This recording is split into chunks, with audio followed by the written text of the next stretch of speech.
નમસ્કાર મિત્રો, જય શ્રી કૃષ્ણ, જય માતાજી, હર હર મહાદેવ. કેમ છો બધા? સ્વાગત છે તમારું અમારા યુટ્યુબ ચેનલની અંદર. આજે વાર છે શનિવાર અને જો અત્યારે અમે લોકો બધા ફ્રી થઈ ગયા છે કામકાજમાંથી, ભગવાનની પૂજા અને બધું કર્યું છે અને અત્યારે તમને પહેલાં આજના ભગવાનના દર્શનની શરૂઆત કરી આપણા બ્લોગની. અને અત્યારે વાગી ગયા છે 10:30 અને અત્યારે ઘરમાં હાવ શાંત વાતાવરણ છે કારણ કે એક કોઈ નથી, ત્રણ ગેરહાજર છે. ત્રણે વહી ગયું 17માં, એક ટ્યુશનમાં અને 2 તો અત્યારે મામાને ઘેરે છે, એટલે કોઈ છે નહીં. ના જો મારું બાએ કપડાં ધોવાનું ચાલુ કરી દીધું છે પછી એવું છે. હા, જય શ્રી કૃષ્ણ. આજ તો બધું શાંત વાતાવરણ લાગે છે ને, સુનકાર લાગે. નકર તો હું જ લેવું મોલો. હા, એ તો 6 વાગ્યામાં આવી જાય, બહાર આવી જાય, એટલે એવું બધું છે. અને ઓલી ગયેલી ઉઠીને નીચે વહી ગઈ ટ્યુશનમાં, કેદુનું જાવું કરતી હતી, ઉઠી ગઈ ને પણ ઉઠી જ જાય. એને રસ જ હતો, જય શ્રી કૃષ્ણ. એને રસ જ હતો એટલે હજી છે ને એ 2-5 દિવસ પ્રેક્ટિસ કરી એટલે ઉઠી જ જાય. તમને તકલીફ છે પણ જો અટાણ ચાલુ થઈ નથી પીધા કાંઈ નહીં. હવે 11 વાગે આવે, 11:15 તો બસ આવી જાય, તો એ કાંઈ 15 મિનિટમાં નાસ્તો કરે. અટાણે એનો નિરાત હતી તો એનો ચાલુ પીધા. એને કેટલા ટાઈમ છે ક્યાં? અહીંયા 9 થી 11 નો, 11:15 બસ આવી જાય. તો એ હવા અડધી કલાક પોણી કલાક થાય તો એ માંડી કોળીઓ ભાત એવું છે. એટાણે ઉઠી જાય એનો વાંધો નહીં, રોંઢે ટોરાવે એનો વાંધો નહીં. પછી ખાય કાલ છો ડબ્બો નો ખાધો, ડબ્બીમાં બિસ્કીટ આપ્યા હતા, બસમાં નાસ્તો કરવા એ ન ખાધા. પછી આવી કેવું માથાકૂટ કરે, રોવે પકડે. કાલ ખાલી નાસ્તો ન કર્યો તો વચ્ચે વચ્ચે ક્યારેક રોવે, તેથી બહુ રોવા મળે તેથી મોકલી દેવી. પણ ક્યારેક મોકલ્યા કરે એવું લાગે તો પછી બહુ ઓલું કરે તો અત્યારે આગળ 11 વાગે છે તેડવા જવાની ને છે. સરસ, ચાલો તો નાસ્તા પાણી તમારે બાકી છે થઈ ગયા? સરસ, તો વહેલા કિરાય છે ને, સારું. બીજું હું અમે નાસ્તા પાણી કરી લઈએ.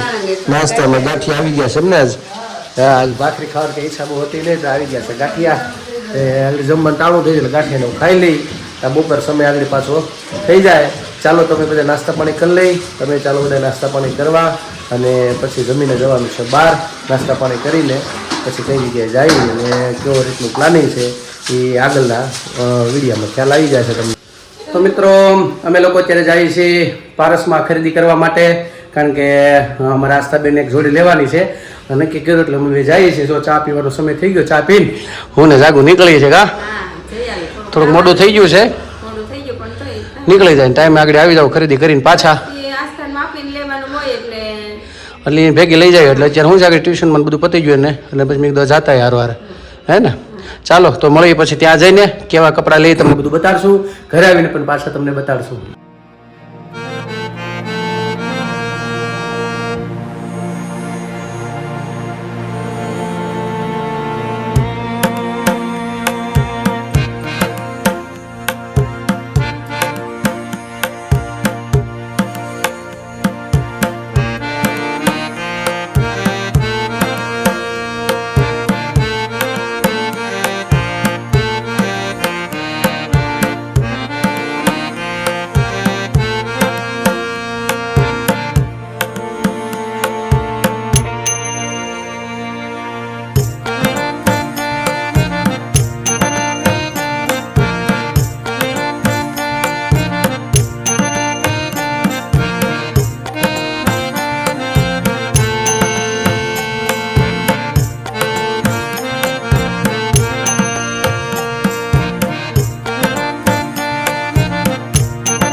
તો મિત્રો, અત્યારે અમે લોકો આવી ગયા છીએ પારસની અંદર. અમારે આ બેનની ખરીદી કરવી છે લગ્નની, તો એકાદી જોડ લેવા નથી એટલે નક્કી કર્યું છે. એટલે 2-3 દુકાનોમાં અલગ અલગ રેખડા અને આવ્યા છીએ અત્યારે જો દુકાનમાં. અને 2 જોડ અત્યારે અમે પસંદ કરી જાગું અમે. કાં તને કઈ મગજમાં બે છે? બે સારી છે, મને આ વધારે ગમે છે.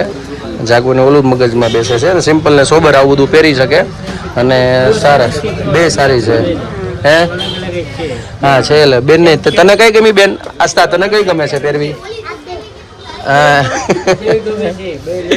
બે ને ભાવ કરી નાખો લાગડી લઈ લઈને. જો મેં દુકાન આવ્યા છે છોકરા બાળકો માટેની જ છે, પારસની અંદર જ છે આપણે કતારગામ પારસની અંદર. જેમ તમે સુરતમાં બરોડા ને આપણે વરાછા ને એવું આવ્યું એ જ રેટનું અહીંયા છે પારસની અંદર. એટલે શું નામ છે દુકાનનું? ચામુંડા.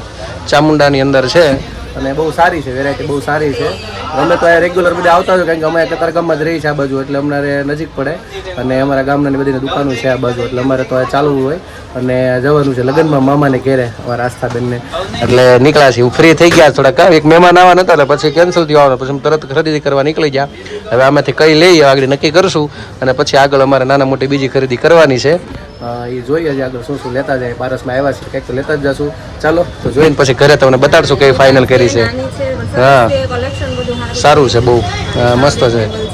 હા જરૂર આવજો ચોક્કસ દુકાનની અંદર. ચાલો તો જો અહીંયા દાબેલીનો પ્રોગ્રામ ચાલુ થઈ ગયો છે અને આની હાટું લીધું છે સેવપુરી છે ને, મેં લીધી છે દાબેલી અહીંયા પારસમાં છે મંદિરની સામે કિશન દાબેલીમાં. હા પારસ અહીંયા આવે એટલે આ લોકો લાભ લે જ લે. આજ વળી મેં ભેગો લાભ લીધો છે. જો અહીંયા દુકાન છે અને સામે પાણીના નળ ગોઠવેલા છે ઓલી બાજુ, એટલે સીધા અહીંયા નળમાંથી જ લાભ લઈ લેવાનો. હા નળમાંથી જ કે આડાવાળું દોડવાનું જ નહીં. ઓલી સાદી પાણીપુરી છે ને, હા એવું છે. આ સેવપુરી છે. ચાલો બધા નાસ્તા પાણી કરવા. હા છે ઓલો ડીશ બોલું કાંઈ નહીં ભરીને તમને દે. હા ના ના મેં બતાડ્યું નથી, બધા ખ્યાલ આવી જ જાય. જો એમ તો કે સિસ્ટમ છે જ અહીંયા દેખાડી દીધું છે. આવી રીતની દુકાન છે અહીંયા. ચાલો બધા નાસ્તા પાણી કરી લઈ. ચાલો મિત્રો તો અમે લોકો આવી ગયા છીએ ઘરે અને જો ઘરે જમવામાં તો બપોરના દાળ ભાતનો આજે પ્રોગ્રામ કરી નાખવાનો છે ઢોકળામાં અને મેથી લઈ આવ્યા છીએ અમે લોકો અને કપડાની ખરીદી કરી. આગળ તમને જમીન બતાડશું અને અત્યારે દૂધીનું બધું સુધારે છે અને તાત્કાલિક. અને અહીંયા જો દાબેલી મારી બાએ તો ના પાડી ફોનમાં કે લઈ જ લાવતા, પણ જાગું ન રહી હેગી કે નહીં મારા મમ્મીને તો મારે ખવડાવી જ છે એટલે લઈ આવી દાબેલી છે ને. હા ફોનમાં તો ના જ પાડી હતી કે નથી ખાવી, લાવતા જ નહીં. જાગુ કે ના ના એ ભલે ના પાડે. હા હા પણ લઈ આવી. હવે હું ખાવાનો છું એટલે હું ચાખી લઉં તીખી તીખી. ના બેન ને તો ત્યાં જો પડીકો ખાઈ લીધું ને વાર ખાઈ લીધું છે પાઉં. હા તો ભૂખ લાગી. અરે માંડ ઓલા કીર્તનમાં ગયા હતા ઓલા બ્લાઉઝ નું કરાવતા તો મેં તું અહીંયા આવ્યું તો કિશનમાં આવ્યું છે હું લઈને જાઉં છું પણ માની જ નહીં ને. ભૂખ એટલે બહુ લાગી હતી. હાલો નહીં હવે હાલો નહીં હે ને. હા એટલે તૂટી જાય ને. હા આજે આગળ મનમાં ઘડી ખાઈ મારી કે હાલો સીધી ત્યાં જવા જોઈએ કે મેં તો એમ કરી તોડવાની હે. હા હવે ત્યાં જ જવા જોઈએ ને મને કે મેં ત્યાં ટ્રાફિક થઈ ગઈ અત્યારે બધા છૂટવાની તૈયારી હતી ને વાંડ. પછી પારુલબેન ને ત્યાં ગયા તે એ હતા નહીં, એ બધા જમવા ગયા હતા. ત્યાંથી નીકળ્યા હતા કેદુના ગયા નથી તે પછી ત્યાં આટો મારીને એટલે પછી નીકળી ગયા. બા હતા ખાલી કે નથી કોઈ.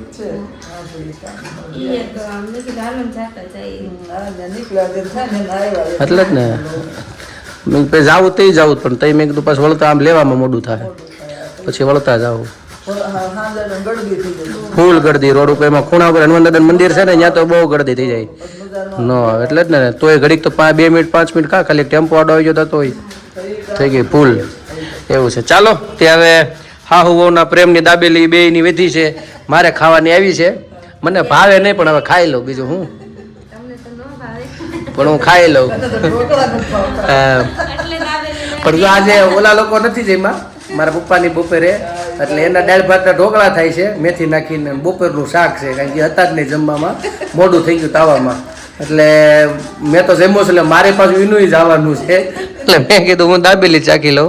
ખાધી તા વળે ઘેરે લાવ્યા તો મારે બાકી મારી નથી ખાઈ હું ખાઈ લઉં બીજું હું. હા પછી બનાવ જો દાળ ને બધું તૈયાર જ છે.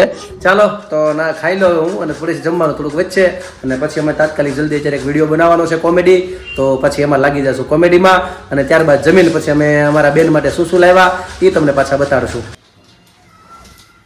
મારે આંગણ પધાર્યા રાધાના શ્યામ છે, હું તો મોતી રે વધાવું આજ રાધાના શ્યામને આશો પાલવના તોરણ બંધાવું રંગબેરંગી સાથિયા પુરાવું હું તો જોઉં તમારી વાટ રાધાના શ્યામની સોના રૂપાના બાજટ ઢળાવું તેની ઉપર હું ચંદ્રવા પથરાવું હું તો પ્રેમે પથરાવું નાથ રાધાના શ્યામની ઢોલક ખંજરીને મંજીરા લાવું મંજીરાની સાથે તાલ મિલાવું સરખી સયર મળી આજ રાધાના શ્યામની માખણ મિસરીના ભોગ ધરાવું કેસરિયા વાઘા પ્રભુને પહેરાવું આપું બંશ્રી પ્રભુને હાથ રાધાના શ્યામને વાલા પ્રભુને વારી વારી નિરખું મંદ મંદ હાસ્ય કરું પ્રભુને રીઝવું હું તો આરતી ઉતારું આજ રાધાના શ્યામની સાચા મોતીડે પ્રભુને વધાવું ઓ વર્ણાલયને વારી વારી જાવું હું તો ઝાંખી કરું છું વારંવાર રાધાના શ્યામની ગિરિરાજ મંડળના સ્વામી શ્યામળિયા વૈષ્ણવના હૈયામાં પ્રભુ તો વસિયા આજે અમને રમાડ્યા રાસ રાધાના શ્યામને ગિરિરાજ મંડળની અરજી કરે છે કર જોડીને વિનંતી કરે છે અમને ઉતારો ભવ પાર રાધાના શ્યામની રાખો ચરણની પાશ રાધાના શ્યામની મારે આંગણ પધારાયા જ રાધાના શ્યામની કૃષ્ણ કનૈયા લાલ તો કી મિત્રો જય. અત્યારે વાગી ગયા છે 12 અને જો મારા બેને માનવાના તો સૂતા બહુ રોતા રોતા સૂતા છે કારણ કે શું છે ઓલા મારા દુર્વાબેન હતા નહીં એટલે એની વગર એને કાંઈ ગમતું નહીં હોરવતું નહીં જાવું છે બેન પાસે કાંઈ બેનને લઈ આવો એક ધારું ચાલતું હતું એટલે પછી મારે જમવાનું બાકી રહી ગયું ને બેનને ઘડીક રાખ્યા ને જાગું પછી લઈ ગઈ હુડા ને એવું બધું કર્યું એટલે આગળ બેન હજી સૂતા છે રોતા રોતા ને એવું બધું કારણ કે એકલા કંટાળો હતો તમારો ઓલા હિતુભાઈ છે એ રમવામાં હતા નહીં એ લોકો આજ બહાર ગયા હતા એટલે એકલી પડી ગઈ એટલે હોરવતું નહોતું ને એવું બધું હતું એટલે બેનને સુવડાવ્યા અને બસ જો મારી બાનું ભજન લેવાનું રહી ગયું છે કારણ કે આ બધું હાલતું હતું અને સાથે સાથે અમારે સોસાયટીમાં વાડીમાં કોઈના ભજન કોઈ કંઈક પ્રોગ્રામ હશે નાનો મોટો એટલે અવાજ બહુ હતો એટલે પછી ભજન બાકી રાખ્યું એટલે મેં કીધું આ સવારે આપણે લઈ લ્યું છે એવું બધું નક્કી કર્યું એટલે સવારમાં મારી બાએ આ ભજન ગાયું તો આશા કરું બધાને ગમ્યું હશે તો બસ મારા બ્લોગને પૂર્ણ કરું છું કાલે પાછા મળશું નવી મસ્તી સાથે વાતો સાથે તો અમારી ચેનલને તમે લાઇક કરજો શેર કરજો સબસ્ક્રાઈબ કરજો અને ખાસ અમારા મિત્રો તમે જો નવા છો અમારી ચેનલ ઉપર તો સબસ્ક્રાઈબ કરવાનું ભૂલતા નહીં આવો નવા બધા પ્રેમ આપતા રહેજો આજ માટે એટલું આવજો જય શ્રી કૃષ્ણ હર હર મહાદેવ સનાતન ધર્મની જય હો ભારત માતા કી જય